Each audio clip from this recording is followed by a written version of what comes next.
বেরিয়ে পড়েছেন মুখ্যমন্ত্রী ডাক্তার মানিক সাহা, সঙ্গে রয়েছেন রাজ্যের তথ্য ও সংস্কৃতি দপ্তরের মন্ত্রী সুশান্ত চৌধুরী। আপনারা জানেন যে গতকাল টানা বর্ষণে শহর আগরতলার বিভিন্ন জায়গায় জল জমে গেছে। একেবারে বাড়ি ঘরেও উৎপরিত বিভিন্ন এবং যারা জল জমাতে ক্ষতিগ্রস্ত হয়েছেন তাদেরকে রিলিফ দেওয়ার জন্য বিশেষ ব্যবস্থা নেওয়া হয়েছে।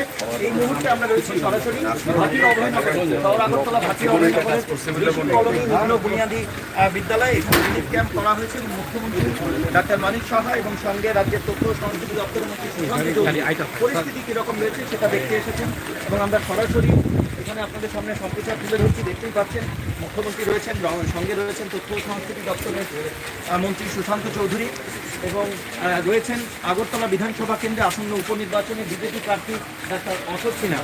আমরা কথা বলার চেষ্টা করছি। মুখ্যমন্ত্রী এইমাত্র এই বিদ্যালয়টি থেকে বেরিয়েছেন, যেখানে রিলিফ ক্যাম্প করা হয়েছে এবং সামগ্রিক গতকাল থেকেই মুখ্যমন্ত্রী খোঁজাখবর নিচ্ছেন। আজকেও মুখ্যমন্ত্রী ঘটনায় বেরিয়েছেন বিভিন্ন সময়।